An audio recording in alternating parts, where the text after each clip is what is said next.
La realidad humana y divina de las manifestaciones.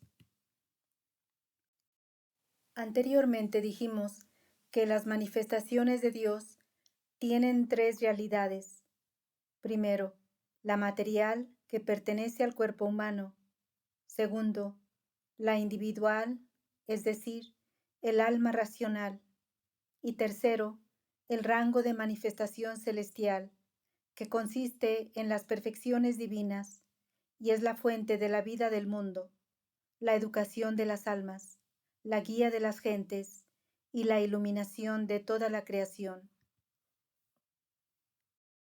Lo corporal es de naturaleza humana y está sujeto a la desintegración, ya que es una composición de elementos y lo que está compuesto de elementos debe necesariamente descomponerse y dispersarse.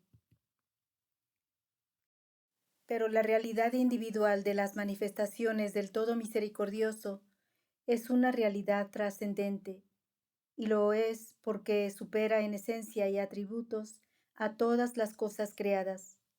Es como el sol que, en virtud de su naturaleza intrínseca, debe inevitablemente producir luz y no puede compararse con ningún satélite. Por ejemplo, las partes constitutivas del Sol no pueden en modo alguno compararse con las de la Luna. La composición y el orden de aquel necesariamente producen rayos, mientras que las partes constitutivas de ésta precisan obtener luz, no producirla.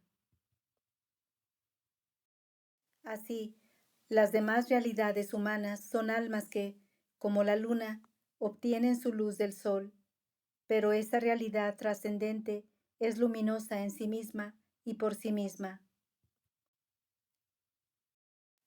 La tercera realidad es la de la gracia divina, la revelación de la belleza del anciano de días y la refulgencia de las luces del Señor eterno y omnipotente.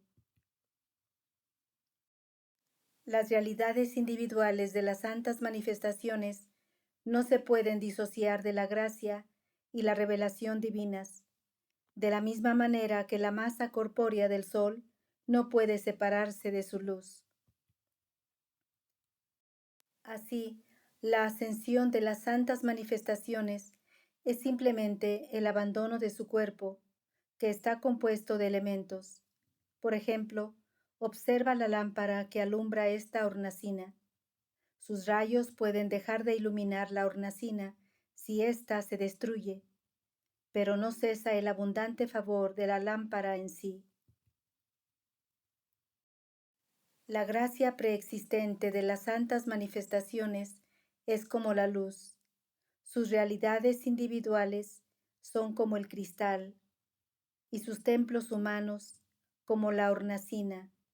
Si la hornacina se destruye, la lámpara sigue brillando. Las manifestaciones de Dios son como muchísimos espejos diferentes, cada uno con su propia individualidad distintiva, pero lo que se refleja en estos espejos es el mismo y único sol. Por tanto, es evidente que la realidad de Cristo es distinta a la de Moisés.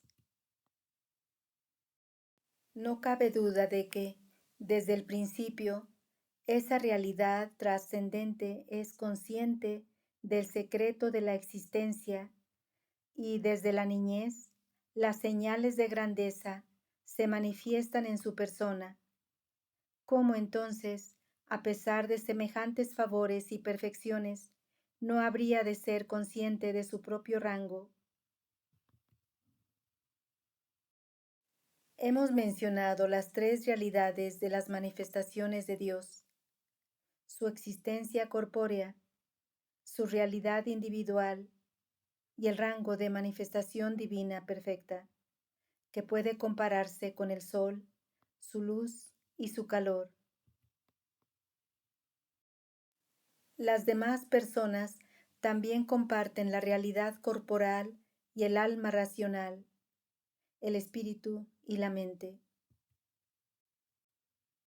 Así, los pasajes que dicen Me encontraba dormido cuando la brisa de Dios me acarició suavemente y me despertó de mi sueño. Son semejantes a las palabras de Cristo cuando dice, la carne está llena de dolor, mas el espíritu se regocija. O también, estoy afligido, o estoy tranquilo, o estoy preocupado. Todo esto se refiere a la realidad corporal y no tiene relación con la realidad individual ni con el rango de manifestación de la realidad divina.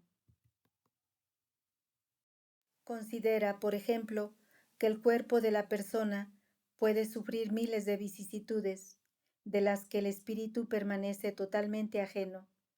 Incluso es posible que algunos miembros del cuerpo estén completamente discapacitados y la esencia de la mente no se vea afectada por ello. Una prenda de vestir puede sufrir un sinnúmero de roturas y rasgaduras y, sin embargo, el portador puede permanecer indemne.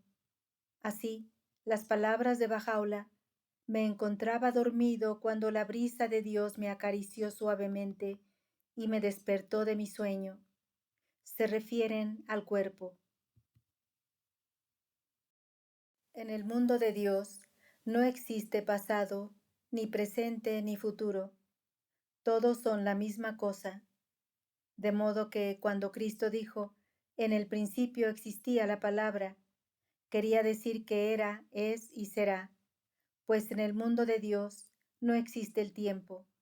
El tiempo tiene dominio sobre las criaturas, pero no sobre Dios. Así, en la oración donde Cristo dice, santificado sea tu nombre, el significado es que tu nombre era, es y será santificado. Igualmente, mañana, mediodía y tarde existen en relación con la tierra, pero en el sol no hay ni mañana, ni mediodía, ni tarde.